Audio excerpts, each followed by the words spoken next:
अस्सलामुअलैकुम, मेरा नाम है अब्दुल मोहस और आज मैं आपको बताऊंगा वक्फ की 5 अलामत।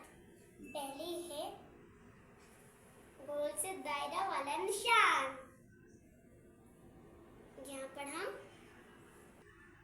यहाँ पर आयत खत्म होती है तब हम वक्फ करते हैं, जैसे कुलिया अय्युहल काफिरून।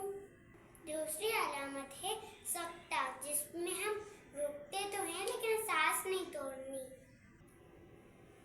तीसरी अलामत है नून कुतबी, ये ऑप्शन वाली होती है, जिसमें हमारी मर्जी, हम उसको मिला, उसमें हमारी मर्जी, हम रुके या ना रुके। चौथी अलामत है मुआक्का, जिसमें 3 डॉट होते, उसमें से एक डॉट पे हम रुके और एक डॉट पे ना रुके। किसी भी एक पे हम रुक सकते हैं या दोनों में से किसी पे लाजिम में रुकना?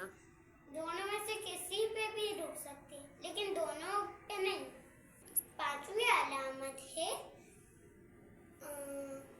वक्फ माला है। वक्फ माला, जिसमें कुरान में जो कुरान में बस एक बार आई है। अच्छा। और सूरह हुद में आई है और आई है नंबर 41। वो कैसे पढ़ते हैं?